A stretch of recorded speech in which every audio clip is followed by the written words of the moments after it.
Chapters 1093 Rejection, 1094 In this world, what is most important is myself, 1095 Ample preparation, 1096 Wind flowers, Snow Moon Chapter Start, Chapter 1093 Rejection Lang या Blessed Land, Cloud Cover Continent।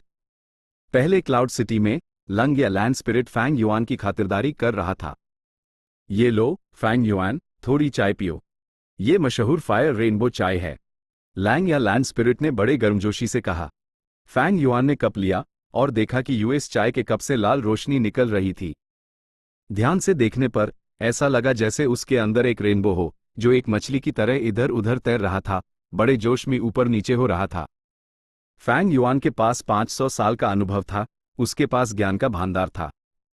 आमतौर पर चाय को धीरे धीरे उसके जायके को महसूस करके पीना चाहिए, लेकिन यह चाय अलग थी, इससे एक ही घूंट में पूरा पीना पड़ता था। सबसे जरूरी बात चाय के अंदर का रेनबो था, उससे पीने के बाद ही असली फायर रेनबो चाय का मजा चखा जा सकता था। फैंग युआन ने कप पकड़े रखा और चाय को देखता रहा, उसने उससे पिया नहीं। उसका अभी का शरीर बेहद खास था। पाल भर में उसके दिमाग में अनगिनत ख्याल दौड़ने लगे, वो एक आइडिया पर गहरी सोच में डूबा हुआ था। अभी का लंग या लैंड स्पिरिट फायर रेनबो चाय पीना पसंद करता था, जबकि पिछला लंग या लैंड स्पिरिट उसकी जगह क्लाउड स्मोक चाय पीता था। ये दो तरह की चाय दोनों लैंग या लैंड स्पिरिट्स की पर्सनैलिटी के बीच का फर्क साफ दिखाती थी। क्लाउड स्मोक चाय का main ingredient float ball T grass था। ये ताई बाई यूनशेंग के ब्लेस्ड लैंड में उगाया जाता था, उसके में रिसोर्स के तौर पर। यह फ्लोट बॉल टी ग्रास आसमान में तैरती थी, ये कोई मामूली चीज नहीं थी।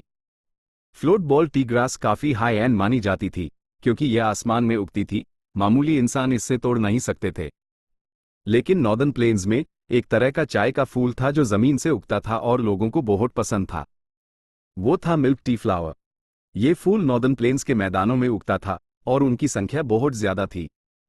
कुछ ऐसी जगहों पर जहां पानी के पौधे बहुत होते थे, वहां ये हर तरफ बड़ी तादाद में दिख जाते थे। मिल्क टी फ्लावर का फूल एक कप की शेप का होता था और हर कुछ दिनों में 10 कप के ऊपर तक मीठा रस भर जाता था। ये रस मीठा और स्वादिष्ट होता था, जो अनगिनत मधुमक्खियों और तितलियों को अपनी तरफ खींचता था, और उनका इस्तेमाल मिल्क टी फ्लावर के पॉलिन को फैलाने के लिए करता था। ऑफ कोर्स इंसान भी इससे पी सकते थे। नॉर्दर्न प्लेन्स में रहने वाले लगभग सभी गू मास्टर्स या यहां तक कि मामूली इंसानों ने भी इस नेचुरल बेवरेज का स्वाद चखा था। असल में चाय और शराब नॉर्दर्न प्लेन्स के साथ साथ बाकी चारों रीजन्स में भी काफी पॉपुलर ड्रिंक्स थे। सदर्न बॉर्डर में बिकने के लिए ब्लू सी क्लाउड टी ब्रिक्स मौजूद थे। यह टी ब्रिक्स सदर्न बॉर्डर में नहीं बल्कि ईस्टर्न सी में बनते थे। सदर्न बॉर्डर की सुपर फोर्सेज में से एक यी क्लैन का ईस्टर्न सी के साथ गहरा रिश्ता था। हर साल वो भारी मात्रा में ब्लू सी क्लाउड टी ब्रिक्स इंपोर्ट करते थे और उन्हें बेचकर तगड़ा मुनाफा कमाते थे। सेंट्रल कॉन्टिनेंट में चाय की और भी ज्यादा किस्में थी, जैसे कि स्पिरिट एफिनिटी हाउस की किंगपू चाय, मिरियड ड्रैगन डॉग की ड्रैगन शैडो चाय, ये सब बहुत मशहूर थे। कुछ चाय गू इमोर्टल्स की स्पेशलिटी होती थी, सिर्फ वही खास गू इमोर्टल उन्हें बना सकता था, जैसे कि फेरी ली शन की स्नोर ऑयल चाय या फंग जिउगे की जड़े सी टाइट चाय। लैंग या लैंड स्पिरिट ने देखा कि फैंग युआन चाय नहीं पी रहा था, तो उसने खासकर उसे उकसाया, एल्डर फैंग युआन, जल्दी पियो। तुम्हें शायद पता नहीं, लेकिन इस फायर रेनबो चाय को पीने का यह सबसे बेहतरीन तरीका है। फैंग युआन ने हाथ हिलाया। मैंने फायर रेनबो चाय के बारे में काफी पहले सुना था, लेकिन जब मैंने ये कप हाथ में लिया तो अचानक मेरे दिमाग में बहुत सी बातें आ गई और मैं ख्यालों में खो गया। लैंग या लैंड स्पिरिट, तो एल्डर फैंग युआन क्या सोच रहे थे? क्या लंग या सेक्ट के ताइक्यू में डेवलपमेंट को लेकर कोई इशू है? नहीं, ये नहीं। फैंग युआन मुस्कुराया, उसने अपने दिमाग से कोई भी बात उठाई और उस बहाने के तौर पर इस्तेमाल कर लिया। लैंग या लैंड स्पिरिट के चेहरे पर निराशा झलकने लगी। उसने जवाब दिया, तुम स्प्रिंग ऑटम सकाडा के मालिक हो, तुम फ्यूचर से आए हो और बहुत जानकार हो, तुमने बहुत कुछ अनुभव किया है और चाय के बारे में भी बहुत कुछ जानते हो। लेकिन क्या तुम जानते हो, चाहे चाय हो या शराब, ये दोनों फुटपाथ की वजह से ही इतना दूर दूर तक फैले हैं। ओह, ऐसा है क्या?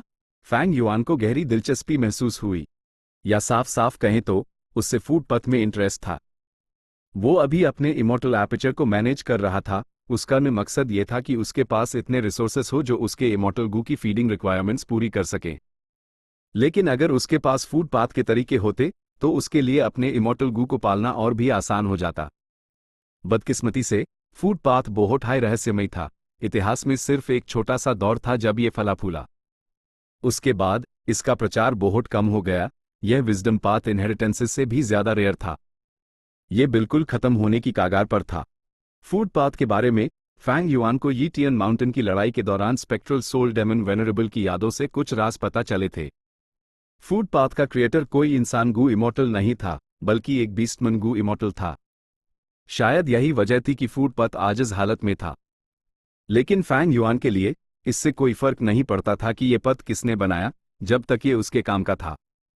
ज्यादातर इंसान गु इमॉर्टल्स में नस्ली घमंड और सुपीरियोरिटी की भावना होती थी, लेकिन फैंग युआन में नहीं। अगर एक हेरी मन बनने से उससे अनंत जीवन का लक्ष्य हासिल करने में मदद मिलती, तो वो बिना किसी हिचकिचाहट के अपनी इंसानी पहचान तुरंत छोड़ देता और एक हेरी मन बन जाता। ये समझने के बाद कि लंग या लैंड स्पिरिट को फुटपाथ के बारे में कुछ समझ है, फैंग युआन ने आगे पूछना जारी रखा। लैंग या लैंड स्पिरिट ने खुलासा किया, किसी भी तरह की चाय या शराब की रचना असल में एक अधूरी गु रेसिपी होती है। अगर इससे पूरा कर दिया जाए तो एक यूनिक चाय गु या शराब गु रिफाइन हो जाएगा। पहले से ही कई तरह के शराब गु या चाय गु मौजूद हैं, जैसे कि मशहूर लिकर वर्म और बिग स्मोक टी गु। लिकर वर्म से वो काफी परिचित था। फैंग युआन ने पुनर्जन्म के बाद तेजी से आगे बढ़ने के लिए इसका इस्तेमाल किया था। बिग स्मोक टी गु एक तरह का गु वर्म था जो किसी गु मास्टर को लत लगा सकता था और यूज डेकेडेंट बना सकता था। इसे सत्ता में बैठे लोगों ने बुरी तरह दबाया था। ये इस दुनिया में एक तरह का नशा था। अफसोस की बात है कि फुटपाथ फैलने से पहले ही खत्म होने की कगार पर है। अभी जब कई गु इमॉर्टल्स अपने रिफाइनमेंट पथ की काबिलियत को टेस्ट करना चाहते हैं, तो उन्हें central continent refinement path convention join करने की जरूरत नहीं है। वो एक कप चाय बनाकर उस चक्कर और ये तय करके मुकाबला कर सकते हैं कि कौन बेहतर है। लैंग या लैंड स्पिरिट के जवाब से फैंग युआन को थोड़ी निराशा हुई। लैंड स्पिरिट को ज्यादा कुछ नहीं पता था। उसकी बातों में ज्यादातर रिफाइनमेंट पाथ से जुड़ी चीजें थी। स्पेक्ट्रल सोल की वह बॉडी को जरूर फुटपाथ के कई तरीकों के बारे में पता होगा। आखिरकार उसने अपनी जिंदगी में एक फुटपाथ ट्रू इनहेरिटेंस हासिल किया था। बदकिस्मती से वो अभी जायंट ड्रीम रेल्म में फंसा हुआ है और लगातार कमजोर हो रहा है। उससे कुछ भी निकलवाना मेरे लिए बहुत मुश्किल है। ये ख्याल फैंग युआन के दिमाग में पाल भर के लिए आया। लैंग या लैंड स्पिरिट और फैंग युआन ने कुछ देर बात की। उसने देखा कि फैंग युआन चाय के बारे में बात करना बैंड ही नहीं कर पा रहा, तो वो बेचैन हो गया और साफ साफ बोला, फैंग युआन, मैं सीधे सीधे बोलता हूं। मैंने तुम्हें चाय पर इसलिए बुलाया है क्योंकि मेरे पास तुम्हारे लिए एक मिशन है। आ ही गया आखिर, फैंग युआन ने सोचा। उसने लैंड स्पिरिट की तरफ देखा। कृपया बोलिए। लैंड स्पिरिट एकदम सीधी बात करने वाला था। फैंग युआन ने उसके इरादे का अंदाजा बहुत पहले ही लगा लिया था। जैसा कि उम्मीद थी, लंग या लैंड स्पिरिट ने अगले ही पाल कहा, तुम ताइक्यू में डेवलप करने के मेरे प्लान के बारे में जानते हो। आखिर ये सुझाव तुम्हारा ही था। वहां पर ट्रांसपोर्टेशन गु फॉर्मेशन भी है जो तुमने खुद ही लगाया था। तुम्हारे इन कामों की वजह से हाल ही में हमारे गु इमॉर्टल्स आसानी से ताइक्यू में एंटर कर पाए और वहां का एनवायरनमेंट मॉडिफाई करके अपना बेस बढ़ा सके। लेकिन अब हमें एक प्रॉब्लम हो गई है। फैंग युआन ने सिर हिलाया। First supreme Elder falling star hound की बात कर रहे हैं? बिल्कुल सही। इस मनहूस एंशिएंट डेसोलेट बीस्ट ने हमारे सेक्ट के कई गु इमॉर्टल्स को जख्मी कर दिया है। मैंने इससे खत्म करने का मिशन पहले ही दे दिया है, लेकिन जिसने भी मिशन लिया वो नाकाम होकर लौटा। मैं जानता हूं कि इस फॉलिंग स्टार हाउंड को हराने वाला एक लौटा शख्स तुम हो, फैंग युआन। लेकिन तुमने वो मिशन क्यों नहीं लिया? लैंग या लैंड स्पिरिट ने सीधा पूछा। फैंग युआन ने एक कड़वी मुस्कान दी। मैं हाल ही में बहुत बिजी हूं। उसके पास अपनी खुद की मुश्किलें थी जिनसे उसे निपटना था। पिछली अर्थली कैलेमिटी को 1 महीने से ज्यादा हो चुका था। अगली अर्थली कैलेमिटी आने ही वाली थी। फैंग युआन अभी इस अर्थली कैलेमिटी के लिए तैयारी कर रहा था।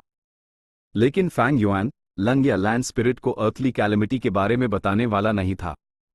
असल में वो सॉवरन इमॉर्टल एपर्चर को लंग या लैंड स्पिरिट से एक राज बनाकर रख रहा था। जब तक वो लंग या ब्लेस्ड लैंड को कोई नुकसान नहीं पहुंचाता, ये लंग या सेक्ट के अलायंस एग्रीमेंट के खिलाफ नहीं था। ये राज फैंग युआन का तुरूप का इक्का था। वो इससे छुपाकर रखने वाला था। ऑफ कोर्स शैडो सेक्ट को इसके बारे में सब कुछ पता था। लेकिन फैंग युआन जानता था कि शैडो सेक्ट का प्लान सॉवरन इमॉर्टल फीटस गु को वापस लेना था। इस मामले में वो सॉवरन इमॉर्टल एपर्चर के अस्तित्व को एक्सपोज नहीं करने वाले थे, क्योंकि इससे वो फ्यूचर में अपने लिए ही और प्रॉब्लम्स खड़ी कर रहे थे, है ना? लैंग या लैंड स्पिरिट के नजरिए से ये बहुत किस्मत की बात थी कि फैंग युआन जिंदा हो सका और एक जीता जागता इंसान बन गया। जहां तक जिंदा होने के तरीके की बात है, फैंग युआन के पास बहुत से बहाने और एक्सप्लेनेशंस थे। आखिर वो इमॉर्टल ज़ॉम्बीज के जिंदा होने के कई तरीके जानता था। फैंग युआन की मुश्किलें बताई नहीं जा सकती थी। लैंग या लैंड स्पिरिट ने सिर हिलाया, तुम सच में बहुत बिजी हो। वो एक लैंड स्पिरिट था। यूज लैंग या ब्लेस्ड लैंड के अंदर होने वाली हर चीज के बारे में पता था। लैंग या लैंड स्पिरिट ने कहा, तुम बहुत मेहनत से कल्टिवेट करते हो, लेकिन मिशन पूरा करने से भी तुम्हारी कल्टीवेशन में मदद मिलती है। डॉग शिट लक इमॉर्टल गू के बारे में मत भूलना। उससे खिलाने के लिए तुम्हें 6 तरह के डेसोलेट हाउंड्स ढूंढने होंगे और उनके फीसिस का इस्तेमाल इस लक पाथ गूवर्म को खिलाने के लिए करना होगा। पहले जब मेरा पिछला रूप डॉग शिट लक को खिलाता था तो वो ट्रेजर येलो हेवन का इस्तेमाल करता था, वहीं से खरीदता था। लेकिन अब ट्रेजर येलो हेवन बैंड है और जब ये दोबारा खुलेगा भी तो मैं तुम्हें सुझाव दूंगा कि तुम अपने इमॉर्टल एपर्चर में कुछ डेसोलेट हाउंड्स पाल लो। तुम इसका फायदा भी जानते हो। लॉर्ड की बातें सच में एंड खोलने वाली हैं। फैंग युआन ने तुरंत सिर हिलाया। डॉग शिट लक उसके लिए बहुत जरूरी था। हेवंस विल के खिलाफ लक पाथ का इस्तेमाल किया जा सकता था। फेट और लक। फेट पहले से तय था, उस बदला नहीं जा सकता था। लेकिन लक हमेशा बदलता रहता था, उसका फायदा उठाया जा सकता था।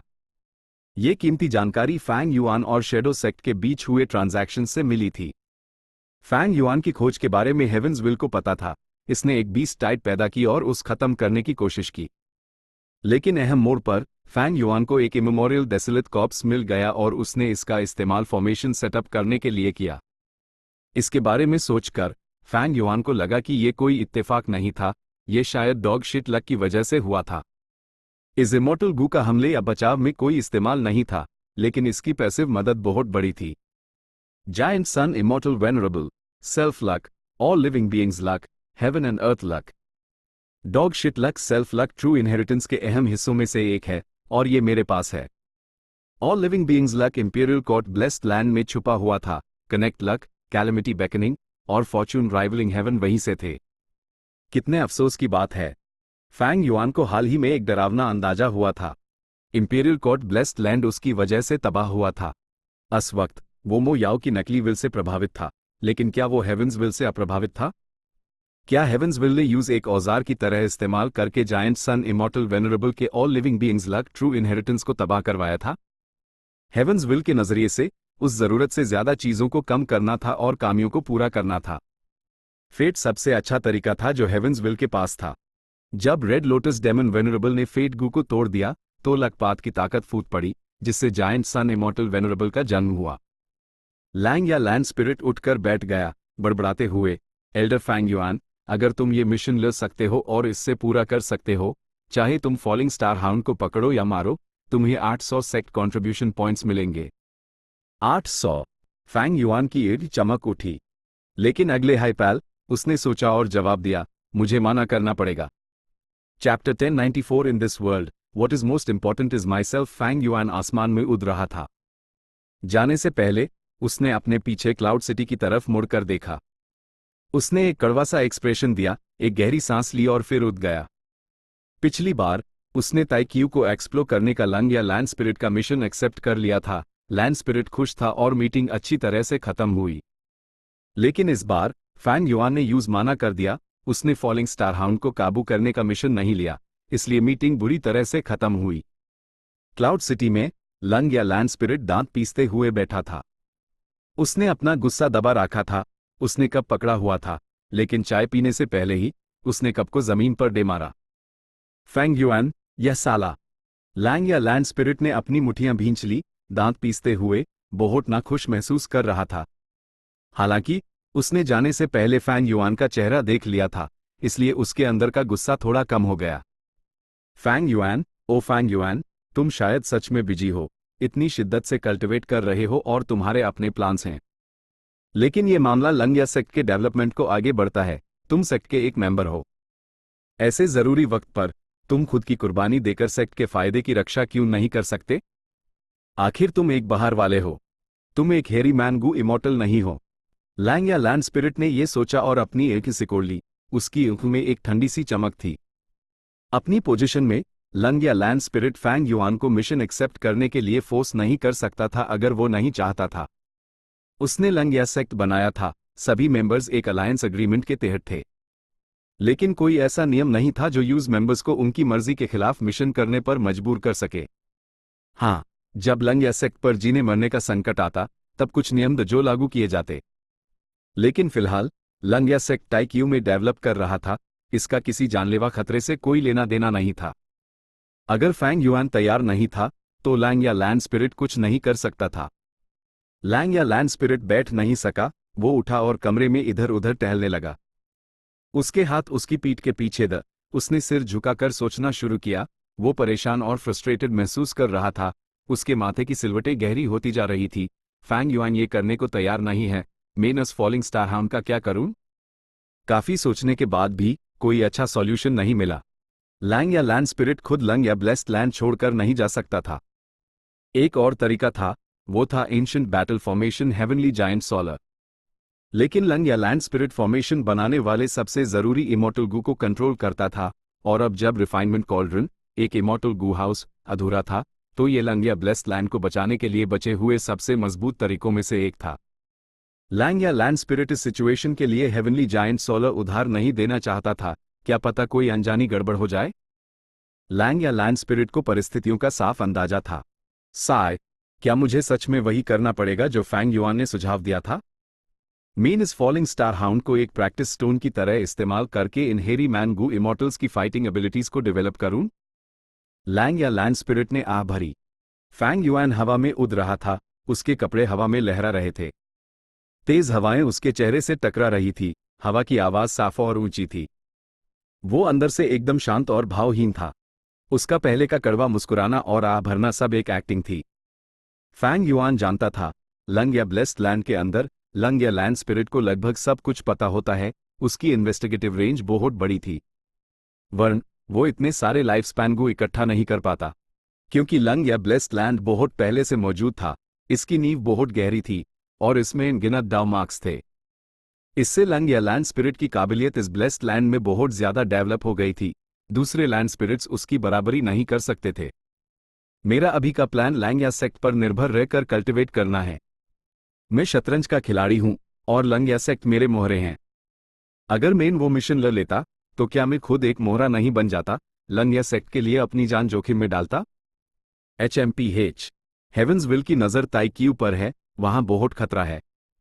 मुझे शक है कि हेवंसविल ने वहां पहले से ही एक जाल बिछा रखा है, लेकिन क्योंकि उसने अभी तक मुझे ढूंढा नहीं है, और यूएस इमेमोरियल कॉर्प्स की वजह से वो सही वक्त का इंतजार कर रहा है। फैंग युआन चौकन्ना था। इस हालत में वो ताइक्यू जाने वाला नहीं था। वो ट्रांसफॉर्मेशन पाथ कल्टिवेट करना चाहता था, यूज ट्रांसफॉर्मेशन पाथ इमॉर्टल गू रिफाइन करना था, और इमॉर्टल मटेरियल्स पाने के लिए डेसोलेट बीस्ट्स को मारना था। लेकिन ये सब उस खुद करने की जरूरत नहीं थी। लैंग या सेक्ट ताइक्यू में डेवलप करने की कोशिश कर रहा था, वो ये सब काम करेगा। फैंग युआन को बस अपने सेक्ट कंट्रीब्यूशन पॉइंट्स का इस्तेमाल करना था और पीछे रहकर कल्टिवेट करना था। खतरे और हेवंसविल के जाल की संभावना को छोड़ भी दें। अगर ऐसी कोई चीज ना भी होती, तब भी फैंग युआन अपनी कल्टिवेशन स्पीड को धीमा नहीं करने वाला था। इस दुनिया में सबसे जरूरी चीज मैं खुद हूं। फैंग युआन का रवैया एकदम साफ था। वो इस नाखुशगवार मुलाकात के लिए पहले से ही मानसिक तौर पर तैयार था। मैं अपना वक्त लैंग या सेक्ट के लिए बिल्कुल बर्बाद नहीं करूंगा, लेकिन मुझे लंग या लैंड स्पिरिट के साथ अपने रिश्ते को ठीक से संभालना होगा। अगर ऐसी बहस बार बार होती रही तो लंग या लैंड स्पिरिट के साथ मेरा रिश्ता खराब हो जाएगा। किसी मोड़ पर लंग या लैंड स्पिरिट शायद खुद पर काबू ना रख पाए और मुझे सेक्ट से निकाल दे या शायद मार ही डाले। फिलहाल के लिए मुझे अभी भी लंग या सेक्ट की ताकत की जरूरत है। कम से कम इस दूसरी अर्थली कैलेमिटी के दौरान मुझे अनवाटर पाथ इमॉर्टल गू को उधार लेना ही पड़ेगा। फैंग युआन ने शांति से अपनी स्थिति का विश्लेषण किया। वो एक बार पिछले लंग या लैंड स्पिरिट के साथ झगड़े में पड़ चुका था और उनका रिश्ता बर्फ की तरह ठंडा हो गया था। वो एक गलती थी। फैंग युआन ने खुद को चेतावनी दी कि वो वही गलती दोबारा ना करे। कभी कभी अगर हालत इजाजत दे तो मैं मदद करने की कोशिश कर सकता हूं और करनी भी चाहिए। मैं सिर्फ अपनी कल्टीवेशन की सुविधा के लिए लंग या सेक्ट का इस्तेमाल कर रहा हूं। सिर्फ मेरी अपनी ताकत और कल्टीवेशन लेवल हाई भरोसेमंद हैं। हेवंसविल बहुत सी चीजों को प्रभावित कर सकती थी, लेकिन उसके प्रभाव की सीमा थी। हेवंस विल एक नकली विल नहीं थी जो किसी के दिमाग में चल रहे विचारों से सीधे टकरा कर उनके सोचने के नतीजे को बदल दे। इस मामले में हेवंस विल नकली विल से कंपेयर नहीं की जा सकती थी। शैडो सेक्ट से हेवंस विल के बारे में सुनने के बाद फैंग युआन को पता चला कि हेवंस विल मूल रूप से सिर्फ एक प्रकार की विल थी। हेवंस विल ज्यादा से ज्यादा बहुत सूक्ष्म प्रभाव डाल सकती थी। इसलिए हेवंस विल ने फैंग युआन को शैडो सेक्ट और स्पेक्ट्रल सोल से निपटने के लिए एक औजार के रूप में इस्तेमाल किया। उसने खुद को उजागर नहीं किया, उसने एक बड़ी साजिश रची और धीरे धीरे आगे बढ़ा। सिर्फ आखिर में उसने अपने असली रंग दिखाए। लेकिन ये टियन माउंटेन की लड़ाई में फैंग युआन ने आधे अदरवर्ल्डली डेमन होने के नाते हेवंस विल की प्लानिंग से खुद को आज़ाद कर लिया और मौजूदा नतीजे तक पहुंचा। इसलिए हेवंस विल से निपटने का सबसे अच्छा तरीका था अपनी कल्टिवेशन लेवल को बढ़ाना और खुद को मजबूत करना। जैसे कि जबकि जय ने फैंग युआन का पीछा किया तो वो इसलिए था क्योंकि फैंग युआन एक रैंक 6 गु इमॉर्टल था, वो कमजोर था। अगर फैंग युआन रैंक 8 होता तो ची जय बेवकूफ़ी से उसका पीछा नहीं करता। उसी तरह क्लाउड बीस्ट के खिलाफ अगर फैंग युआन के पास ताकत होती तो वो उन्हें आसानी से मार सकता था। वो कमजोर था इसलिए उस भागना पड़ा। इसलिए भले हाई अर्थली कैलामिटीज और हेवनली ट्रिब्यूलेशंस हेवंस विल के लिए मुझसे छुटकारा पाने का सबसे अच्छा समय हो, मुझे उनका सामना बिना किसी डर के करना होगा। हर बार जब मैं मुसीबतों को पार करूंगा, मेन हेवंस विल की बंदिशों से आज़ाद होने के एक कदम और करीब आऊंगा। मैं मजबूत और मजबूत होता जाऊंगा जब तक कि मैं उसका सामना न कर सकूं। जब मैं एक डेमन वेनरेबल बन जाऊंगा, जब मैं इस दुनिया में अजय हो जाऊंगा, तब हेवंस विल मेरा क्या कर सकती है? फैंग युआन इस बात से वाकिफ था, वो इसके लिए तैयार था। अपने क्लाउड सिटी लौटने पर उस खबर मिली कि एक हेरी मनदूत उससे मिलने आया था। फैंग युआन उस हेरी मनदूत से मिला। वो एक रैंक 5 पीक स्टेज गू मास्टर था। लॉर्ड, ये वो चीज है जो मेरे सिटी लॉर्ड ने मुझे आप तक पहुंचाने का आदेश दिया है, हेरी मैन गू मास्टर ने सम्मान से कहा। ये कहते हुए उसने दोनों हाथों से एक लकड़ी का बॉक्स ऊपर उठाया। फैंग युआन ने यूज ले लिया लेकिन बॉक्स खोला नहीं। उसने इस हेरी मन दूत पर एक नजर डाली। सिर्फ एक नजर से हेरी मैन गू मास्टर का दिल ठंडा पड़ गया। ऐसा लगा जैसे उसका पूरा शरीर नंगा हो, उसके सारे बाल काट दिए गए हों, उसके सारे राज खुल गए हों। आज से तुम यही रहोगे, मैं तुम्हें एंस्लेवमेंट पाथ की कल्टीवेशन में गाइड करूंगा, फैंग युआन ने धीरे से कहा। शुक्रिया लॉर्ड इमॉर्टल, आपके मार्गदर्शन के लिए। हेरी मैन गू मास्टर जल्दी से जमीन पर घुटनों के बाल बैठ गया, उसका शरीर कांप रहा था। तुम अब जा सकते हो। फैंग युआन को इस रैंक 5 पीक स्टेज गू मास्टर में कोई दिलचस्पी नहीं थी। यूज भेजने के बाद फैंग युआन अपने कमरे में गया और कल्टिवेट करने लगा। उसने लकड़ी का बॉक्स खोला, उसके अंदर एक इमॉर्टल गू था। ये रैंक 6 बीस्ट इंस्लेवमेंट इमॉर्टल गू था। जैसा कि पता चला कुछ दिन पहले, फैंग युआन को लगा कि रिश्ता काफी मजबूत हो गया है और समय आ गया है।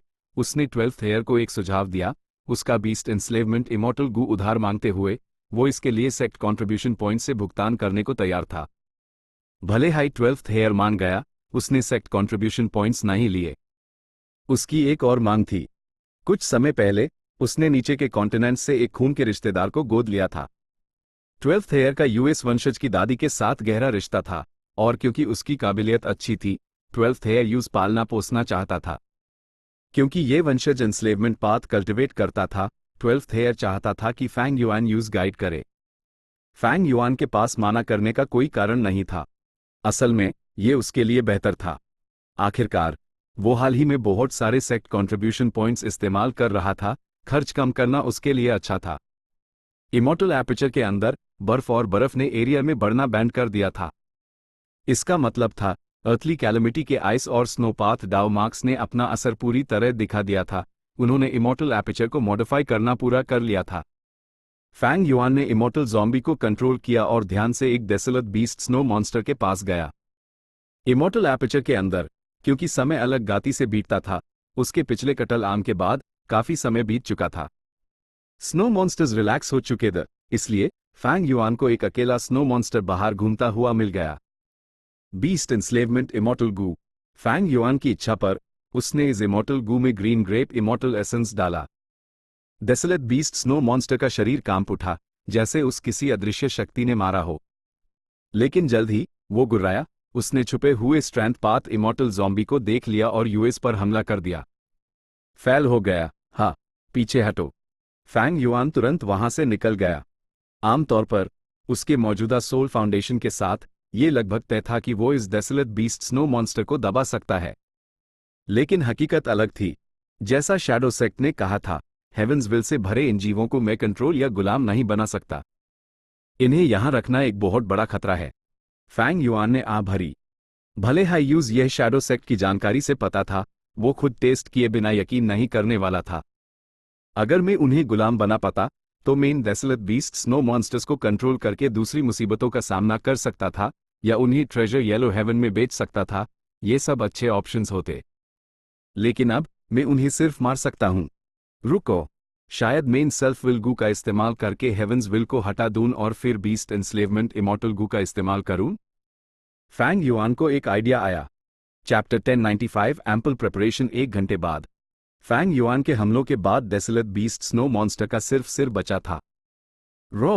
सिर्फ सिर बचने के बावजूद स्नो मॉन्स्टर की दरिंदगी कम नहीं हुई। वो फैंग युआन पर गुर्राया, बर्फीली हवा थूकते हुए। स्नो मॉन्स्टर्स आम डेसोलेट बीस्ट से अलग थे। वो बर्फ और बर्फ से बने वो क्लाउड बीस्ट्स, ब्लड बीस्ट्स या मड मॉन्स्टर्स जैसे थे। फैंग युआन ने स्ट्रेंथ पाथ इमॉर्टल ज़ॉम्बी को कंट्रोल किया। उसने स्नो मॉन्स्टर के सिर के सामने खड़े होकर एक एचएमपीएच की आवाज निकली। उसका हाथ स्नो मॉन्स्टर के सिर के ऊपर रखा हुआ था। तुरंत बर्फ की एक पतली परत स्ट्रेंथ पाथ इमॉर्टल ज़ॉम्बी के हाथ पर जम गई। फैंग युआन ने इस पर ध्यान नहीं दिया। उसने भारी मात्रा में सेल्फ विल गू को एक्टिवेट किया। सेल्फ विल एक लहर की तरह हो पड़ी, स्नो मॉन्स्टर के सिर में बहने लगी। स्नो मॉन्स्टर का सर हेवंस विल से भरा हुआ था। फैंग युआन की सेल्फ विल अंदर घुसी और हेवंस विल से लड़ी। ये आग और पानी के टकराव जैसा था। वो एक दूसरे के कट्टर दुश्मन थे। हेवंस विल थोड़ी सी थी, लेकिन सेल्फ विल लगातार आ रही थी। थोड़ी ही देर में हेवंस विल हार गई और सेल्फ विल ने यूज पूरी तरह से मिटा दिया। बम! अहम मोड़ पर स्नो मॉन्स्टर का सिर फट गया। बहुत सारी बर्फ और बर्फ हर तरफ बिखर गई। फैंग युआन जिस स्ट्रेंथ पाथ इमॉर्टल ज़ॉम्बी को कंट्रोल कर रहा था, वो तुरंत बर्फ में दफन हो गया। हालांकि मरने से पहले हुए इस धमाके में कोई डिस्ट्रक्टिव पावर नहीं थी। जल्द ही फैंग युआन ने स्ट्रेंथ पाथ इमॉर्टल ज़ॉम्बी को बर्फ से बिना किसी चोट के बाहर निकल लिया। लेकिन उसका चेहरा काफी उतरा हुआ था। भले हाई मेन सेल्फ विल का इस्तेमाल करूं और हेवंस विल से छुटकारा पालूं, नतीजा ये होगा कि स्नो मॉन्स्टर खुद ही फट जाएगा। उस काबू नहीं किया जा सकता। लेकिन अगर मेन यूज काबू कर भी पाता तो मैंने सिर्फ एक स्नो मॉन्स्टर के सिर को साफ करने के लिए सैकड़ों सेल्फ विल गू खर्च कर दिए। इसकी कीमत बहुत ज्यादा है। सेल्फ विल गू सिर्फ एक मोर्टल गू था, लेकिन वो रैंक 5 का था। इसके अलावा self will Gu Fang Yuan ने रिफाइन नहीं किया था। उसने हेरी मैन गू इमॉर्टल से कंट्रीब्यूशन पॉइंट्स देकर रिफाइन करवाया था। इस वजह से फैंग युआन के लिए इसकी लागत और भी ज्यादा थी। और सबसे जरूरी बात, इसमें उसका वक्त लगता था। फैंग युआन को एक डेसोलेट बीस्ट स्नो मॉन्स्टर को जख्मी करना पड़ता था, उस हिलने या विरोध करने में असमर्थ बनाना पड़ता था, तभी वो यूज सेल्फ विल से भरकर हेवंस विल से छुटकारा पा सकता था। एक डेसोलेट बीस्ट स्नो मॉन्स्टर में शायद ज्यादा वक्त ना लगे, लेकिन फैंग युआन के मिनी नॉर्दर्न प्लेन्स में बहुत सारे स्नो मॉन्स्टर्स थे। संख्या बढ़ने के साथ जरूरी वक्त भी बढ़ जाता। उसकी दूसरी अर्थली कैलेमिटी आने वाली थी। फैंग युआन ये नहीं कर सकता था। असल में अगर मैं इन डेसोलेट बीस्ट स्नो मॉन्स्टर्स को गुलाम बनाकर बेच भी दूं तो ये खतरनाक है। उस समय शैडो सेक्ट के पहले स्प्लिट सोल्स में से एक, ग्रीन नाम का गू इमॉर्टल, अर्थ रेंज के सुपर गू फॉर्मेशन में life and death immortal aperture पर रिसर्च कर रहा था। उसकी रिसर्च के दौरान एक बड़ा धमाका हुआ। अनगिनत immortal materials heavens will say भर गए। ग्रीन उनसे ऐसे दूर भागा जैसे वो कोई बीमारी हो। इस वजह से उसने इन इमॉर्टल मटेरियल्स को फेंक दिया। उसका ये सख्त रवैया एक बड़ी समस्या की तरफ इशारा करता है। अगर मैं सच में इन हेवंस विल से भरे स्नो मॉन्स्टर्स को बेच दूं तो इसके भयानक परिणाम हो सकते हैं। अपनी कोशिश नाकाम होने के बाद फैंग युआन सिर्फ अपने पिछले प्लान पर ही चल सकता था कि वो इन स्नो मॉन्स्टर्स को मार दे।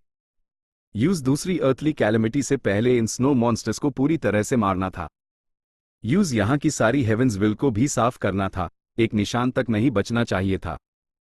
आम स्नो मॉन्स्टर्स टू बस कैनन फॉर्डर द फैंग युआन उन्हें आसानी से मार सकता था। ये कोई समस्या नहीं थी। लेकिन डेसोलेट बीस्ट स्नो मॉन्स्टर्स से निपटना मुश्किल था। उस कुछ वक्त लगाना पड़ता।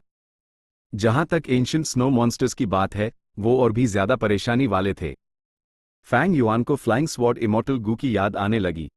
फ्लाइंग स्वॉर्ड इमॉर्टल गू को कोर बनाकर immortal killer move sword marks targeting death ancient snow monster से निपटने में बेहद असरदार था।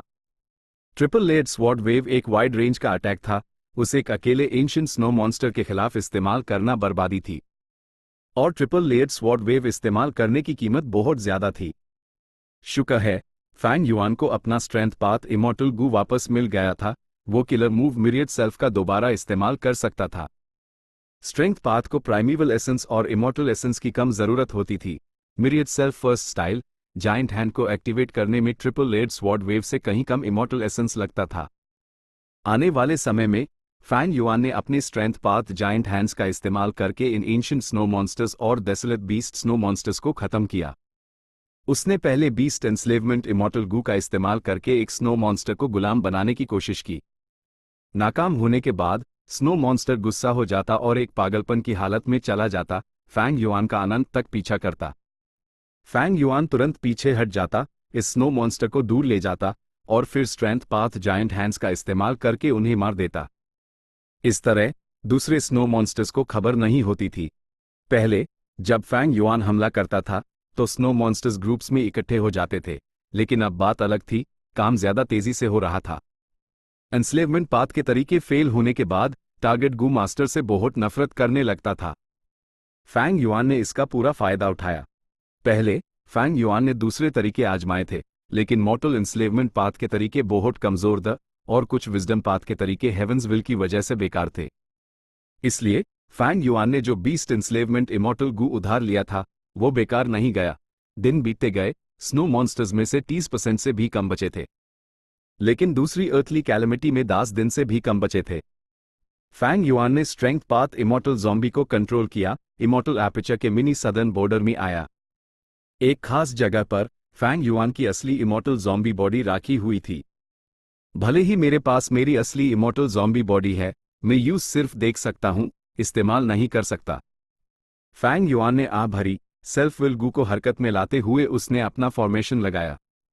कुछ देर बाद सैकड़ों सेल्फ विल गू को कोर बनाकर एक गू फॉर्मेशन बन गया। यह गू फॉर्मेशन मुख्य रूप से सील करने के लिए था। फैंग युआन को यह फॉर्मेशन सेटअप करने का तरीका शैडो सेक्ट से मिला था। बड़ी संख्या में सेल्फ विल गू का इस्तेमाल करके हेवंस विल को सील करना। शैडो सेक्ट के पास सभी 5 रीजन्स में जो सुपर गू फॉर्मेशंस द वो इसी तरीके का इस्तेमाल करते थे।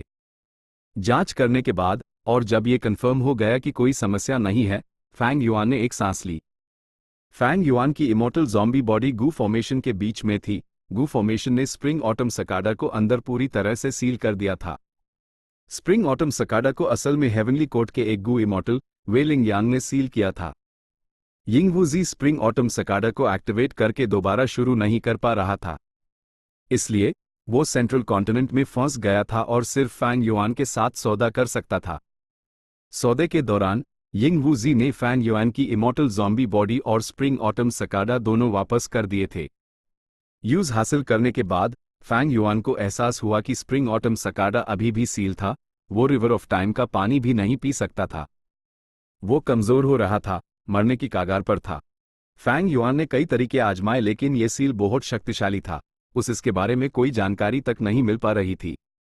कोई और रास्ता ना होने पर यूज हार माननी पड़ी। कुछ समय पहले रैंक 8 रिस्ट्रिक्शन पाथ गू इमॉर्टल वेलिंग यांग का तरीका कमजोर पड़ता दिखा। स्प्रिंग ऑटम सकाडा का सील हट गया। फैंग युआन जानता था कि उसके अंदर हेवंस विल छुपी हुई है, सिर्फ रिफाइनमेंट पाथ के तरीके हाई यूज हटा सकते थे। फैंग युआन इस इमॉर्टल ज़ॉम्बी बॉडी को बाहर रखने की हिम्मत नहीं कर रहा था।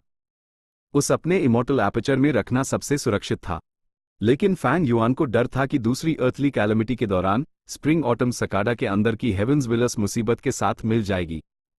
इसलिए उसने येगू फॉर्मेशन सेटअप किया, हेवंस विल को सील करके इस खतरे को होने से रोक दिया। 3 और दिन बीत गए, स्नो मॉन्स्टर्स फैंग युआन के इमॉर्टल एपर्चर से पूरी तरह खत्म कर दिए गए।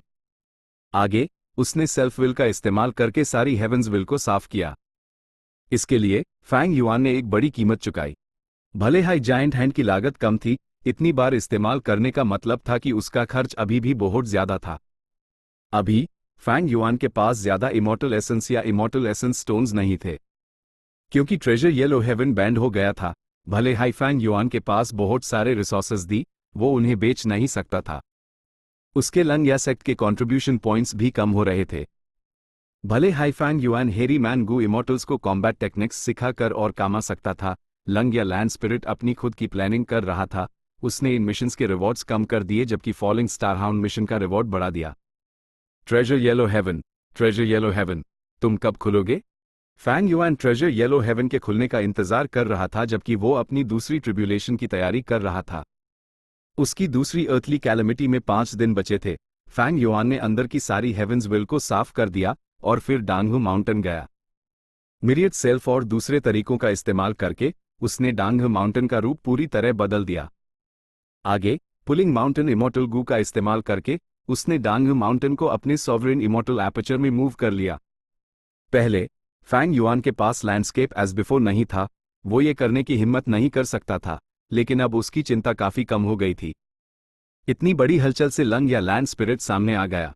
उसने घबराकर पूछा, एल्डर फैंग युआन, तुम क्या कर रहे हो? वो चिंतित था क्योंकि डांगहू माउंटेन फैंग युआन का था, ये लुओपो वैली जैसा नहीं था।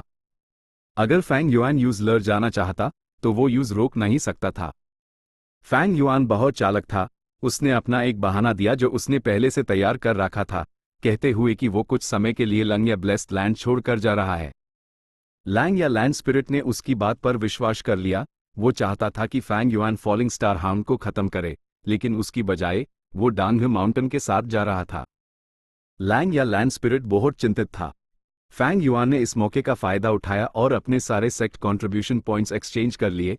उसने विजडम गू को गिरवी रखकर लंग या लैंड स्पिरिट से बहुत सारे इमोर्टल गू और बड़ी मात्रा में इमोर्टल एसेंस स्टोन्स उधार ले लिए।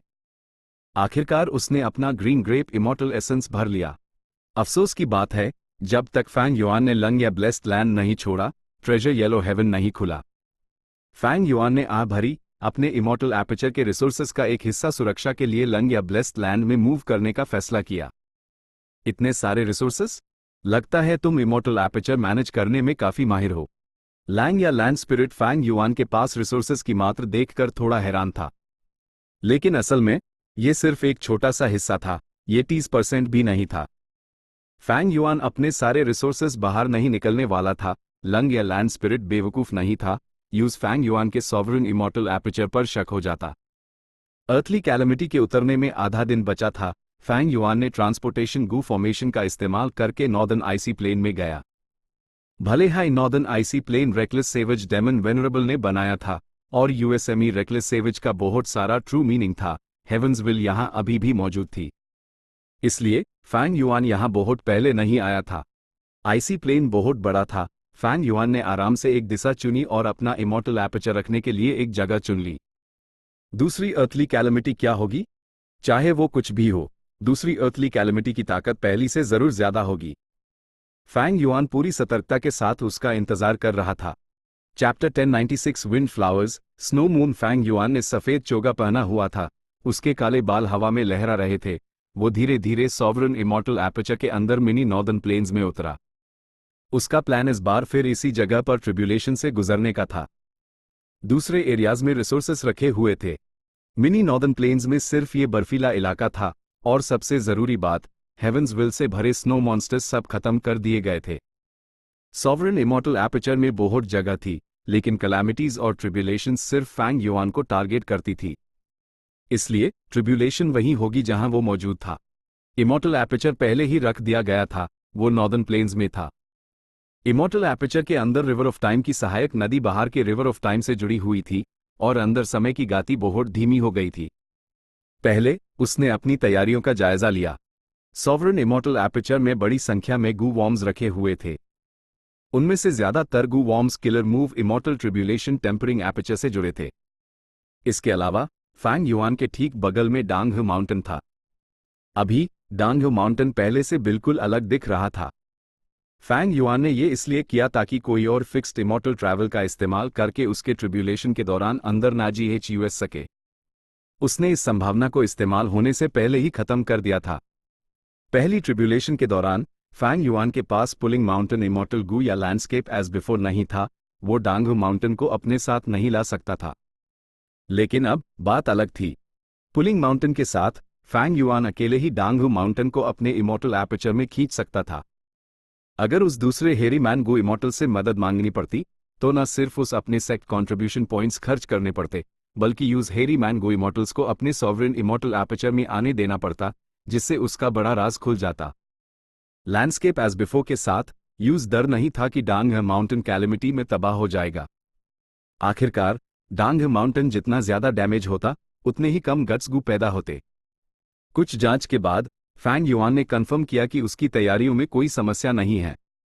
तुरंत उसकी इच्छा पर सॉवरेन इमॉर्टल एपर्चर का प्रवेश द्वार खुल गया।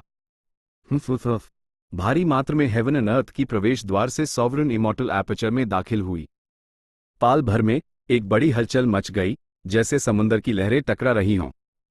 इस बार मैं डांगहू माउंटेन को अंदर लाया हूं, जिससे सॉवरेन इमॉर्टल एपर्चर पर बोझ बढ़ गया है, इसलिए पिछली बार से ज्यादा हेवन एंड अर्थ की है।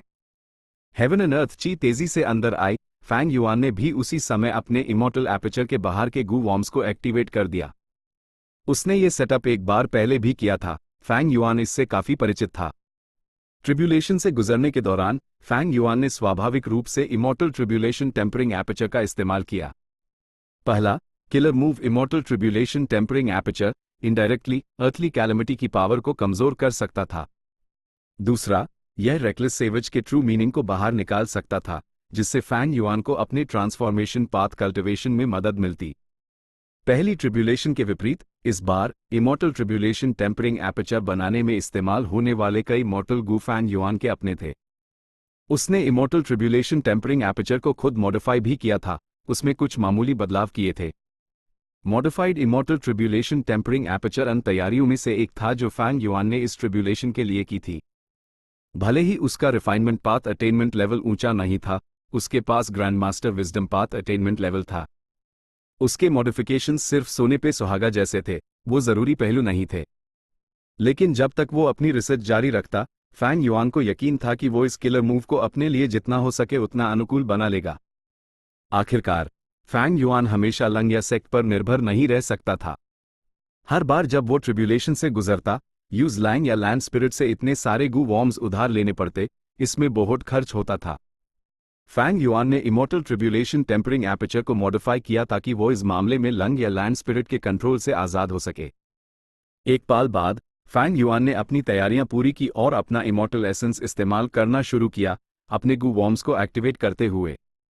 हरी रोशनी चमकी, पूरे इमॉर्टल एपर्चर को भरते हुए, जबकि बाहरी दुनिया से जुड़ रही थी। धीरे धीरे इमॉर्टल एपर्चर के बाहर एक हरा रंग दिखने लगा, जिसने आसपास के एक बड़े इलाके को ढक लिया। 10,000 से ज्यादा ग्रीन ग्रेप इमॉर्टल एसेंस के मोती इस्तेमाल हुए, जिससे Fang Yuan killer move immortal tribulation tempering aperture को एक्टिवेट कर पाया। दूसरी अर्थली कैलेमिटी उतर आई। दुनिया कांप उठी, हवाएं चली, बादल इधर उधर होने लगे। शुरू में सिर्फ हल्की हवा थी, लेकिन जल्द ही हवा की तेजी बहुत ज्यादा बढ़ गई। पलक झपकते ही एक तेज हवा चलने लगी, उसमें दुनिया को उखाड़ फेंकने और सारे जीवन को उड़ा ले जाने की ताकत थी। ये कैसी ट्रिब्यूलेशन है? फैंग युआन डांगहू माउंटेन की चोटी पर खड़ा था, चौकन्ना होकर इंतजार कर रहा था। भले ही उसने अभी तक अर्थली कैलेमिटी को पहचाना नहीं था, वो देख सकता था कि ये अर्थली कैलेमिटी पिछली बार की तरह ही पावर के मामले में हद से ज्यादा थी। तेज हवाएं चली, जमीन पर पड़ी बर्फ और बर्फ को ऊपर उड़ाते हुए, जिससे इलाका धुंधला हो गया। सॉवरेन इमॉर्टल एपर्चर में वैसे भी लाइट पाथ डाउ मार्क्स कम द, वहां अंधेरा था। तेज हवाओं और बर्फ के साथ फैंग युआन की दृष्टि बहुत सीमित हो गई। डिंग डिंग डिंग, डिंग डिंग डिंग। ये कैसी आवाज है? फैंग युआन ने पहले ही अपने इन्वेस्टिगेटिव मेथड्स एक्टिवेट कर दिए थे, लेकिन अचानक यूज बर्फ और हवा के बीच से घंटियों की आवाज सुनाई दी। इस अजीब दृश्य ने फैंग युआन को थोड़ा चिंतित कर दिया। कहीं ये वो तो नहीं? एक ख्याल उसके दिमाग में चमका। इसी पाल घंटियों की आवाज और तेज हो गई। एक बड़ा हरा फूल हवा से निकलकर डांगहू माउंटेन से टकराया। ये हरा फूल बेहद तेज था, ये बिजली से भी तेज था। डांगहू माउंटेन से टकराने के बाद डांगहू माउंटेन पर एक गहरा निशान छोड़ गया। रास्ते में आने वाले पहाड़ के पत्थर सब टुकड़े टुकड़े हो गए और फिर हवा से उड़ गए। डिंग डिंग डिंग, डिंग डिंग डिंग। हवा की घंटियां फिर से बजी। अगले हाईपैल 18 हरे फूल उड़कर आए और डांगहू माउंटेन से टकराए। वो धूल में बदल गए, लेकिन डांगहू माउंटेन पर 18 निशान बन गए। यह विंड फ्लावर्स हैं। फैंग युआन की एड़ी तेजी से चमक रही थी, उसने अपने दिमाग में इस बात की पुष्टि की। विंड फ्लावर्स एक तरह का विंड एसेंस थे। वो सिर्फ बेहद तेज हवाओं में पैदा होते थे। उनकी कोई जड़ें नहीं थी और वो हवा में तैरते थे। वो घोड़ा गाड़ियों जितने बड़े दी, हल्के हरे रंग के थे और बेहद तेज धार वाले थे। डिंग डिंग डिंग। फैंग युआन ने इन फूलों को पहचाना ही था कि विंड फ्लावर्स की अगली लहर फिर से आ गई। फूल अब और ज्यादा संख्या में थे, 40 से 50 थे। वो सभी दिशाओं से हमला कर रहे थे, लगातार डांगहे माउंटेन से टकरा रहे थे। डांगहे माउंटेन की सतह पर असर पड़ा, धूल और धुआं उठा, पत्थरों के टुकड़े हवा से बिखर कर गायब हो गए। फैंग युआन जल्दी से पीछे हटा, पहाड़ की चोटी से दूर चला गया। उसने अपने दांत भींचे, थोड़ा परेशान महसूस करते हुए। पिछली बार हेवंसविल ने बहुत सारे स्नो मॉन्स्टर्स बनाए थे, लेकिन मैं उठ सकता था और पहल मेरे हाथ में थी। इस बार हेवंसविल ने अपना सबक सीख लिया, उसने अपनी टैक्टिक्स बदल दी और मुझ पर विंड फ्लावर ट्रिब्यूलेशन का इस्तेमाल किया। यह फैंग युआन की कमजोरी थी। फैंग युआन की स्पीड विंड फ्लावर्स से कम थी और उसके डिफेंसिव मेथड्स सिर्फ मोटर लेवल के थे। शुक्र है मैंने इस बार डांगहे माउंटेन को यहां ले आया, वरन मेरे पास खुद को बचाने के लिए कोई जगह नहीं होती, बहुत बुरा होता। फैंग युआन को बेहद खुशी हुई। Landscape as before. उसने अपने टाइम पाथ इमॉर्टल गू का इस्तेमाल किया, डांगहे माउंटेन पर लगे निशान गायब हो गए, वो वापस नॉर्मल हो गया। लेकिन जल्द ही अगले हाई सेकंड विंड फ्लावर्स की एक बौछार ने फिर से हमला किया, पहाड़ की सतह की पैटर्न को टुकड़ों में तोड़ दिया। ये ऐसे नहीं चल सकता। इमॉर्टल ट्रिब्यूलेशन टेम्परिंग एपर्चर को एक्टिवेट करने में ही मेरा आधा से ज्यादा इमॉर्टल एसेंस खर्च हो गया। भले ही मैं अभी सुरक्षित हूं, मैं बहुत सारा ग्रीन ग्रेप इमॉर्टल एसेंस खर्च कर रहा हूं। डांगहे माउंटेन को रिस्टोर करना सिर्फ अनिवार्य को टालना है। फैंग युआन ने अपनी एड़ सिकोड़ ली, उसके दिमाग में तेजी से ख्याल दौड़ रहे थे। उसके पास लड़ाई का भरपूर अनुभव था, उसने जल्दी से एक जवाबी कार्यवाही सोच ली। Strength path killer move, myriad self. Transformation path killer move, familiar face, immortal Gu dark limit. उसका शरीर कांपा, उसने अपने मेथड्स का इस्तेमाल किया और अनगिनत फैंग युआन ने पूरे डांगहे माउंटेन को घेर लिया। उनमें से एक ने आसमान की तरफ दहाड़ मारी और सारे फैंग युआन फैंटम्स पहाड़ के बाहर हवाओं की तरफ दौड़ पड़े। उसी समय फैंग युआन के असली शरीर ने फैमिलियर फेस और मिरियड सेल्फ का इस्तेमाल करके खुद को छुपा लिया, वो डांगहे माउंटेन पर एक पत्थर बन गया। चेंज फॉर्म इमॉर्टल गू के साथ फैमिलियर फेस ओरिजिनल वर्जन के ज्यादा करीब था, यूज इस्तेमाल करना आसान था, पाल भर में ट्रांसफॉर्मेशंस हो रहे थे। ये पहले जैसा नहीं था, जब फैंग युआन ने चेंज फॉर्म इमॉर्टल गू के प्रभाव को रिप्लेस करने के लिए बड़ी संख्या में इमॉर्टल गू का इस्तेमाल किया था, जिसके कारण फैमिलियर फेस को एक्टिवेट होने में बहुत लंबा समय लगता था। एक आम पत्थर बनने के बाद फैंग युआन ने आराम नहीं किया, उसने डार्क लिमिट इमॉर्टल गू का इस्तेमाल किया, अपनी ऑरा को छुपाते हुए। डिंग डिंग डिंग। बड़ी संख्या में विंड फ्लावर्स ने 10,000 फैंग युआन फैंटम्स पर हमला किया। कैलेमिटी की फायर पावर कम हो गई, डांगहे माउंटेन पर पहले से कम दबाव पड़ा। एक पाल में फैंग युआन के मिरियड सेल्फ फैंटम्स सब विंड फ्लावर्स द्वारा खत्म कर दिए गए। फैंग युआन ने फिर से मिरियड सेल्फ का इस्तेमाल किया, अनगिनत फैंटम्स को बुलाया जो उसकी ऑरा लेकर बाहर निकले। विंड फ्लावर्स हवा में बिखरे और नाचे, कई फैंटम्स तुरंत नाश हो गए। कुछ बार दोहराने के बाद हेवंसविल ने फैंग युआन की चाल को समझ लिया और विंड फ्लावर्स ने फैंग युआन फैंटम्स पर ध्यान देना बैंड कर दिया, उन्होंने अपने हमलों को डांगहे माउंटेन पर टारगेट किया। फैंग युआन ने अपने दांत भींचे, हेवंसविल के ब्यूअर इरादे को महसूस करते हुए। डांगहे माउंटेन मेरी कमाई का सबसे बड़ा जरिया है, हेवंसविल इससे तबाह करके मेरे भविष्य की संभावनाओं को बर्बाद करना चाहती है। शुक्र है फैंग युआन के पास लैंडस्केप एज बिफोर था। उसके पास डांगहे माउंटेन को रिस्टोर करने के लिए लैंडस्केप एज बिफोर था, लेकिन यह सिर्फ फैंग युआन को स्थिति बनाए रखने दे सकता था, वो अभी भी एक पैसिव स्टेट में ही रहेगा। ग्रीन ग्रेप इमॉर्टल एसेंस तेजी से खर्च हो रहा था। Triple layered sword wave, strength path giant hand. Fang Yuan ने जवाबी हमला करने की कोशिश की, लेकिन विंड फ्लावर्स बहुत तेज दोनों किलर मूव्स भी असर थे। खासकर स्ट्रेंथ पाथ जायंट हैंड, भले ही वो शक्तिशाली था, लेकिन वो बहुत धीमा था, वो किसी भी विंड फ्लावर को पकड़ नहीं पा रहा था, जब तक कि विंड फ्लावर्स खुद यूएस पर ना आए। Poison breath. फैंग युआन ने गहरी बैंगनी जहरीली गैस छोड़ी जो हवा के साथ फैल गई। बड़ी संख्या में विंड फ्लावर्स जहर के संपर्क में आते ही मुरझा गए। फैंग युआन के चेहरे पर खुशी की लहर दौड़ गई।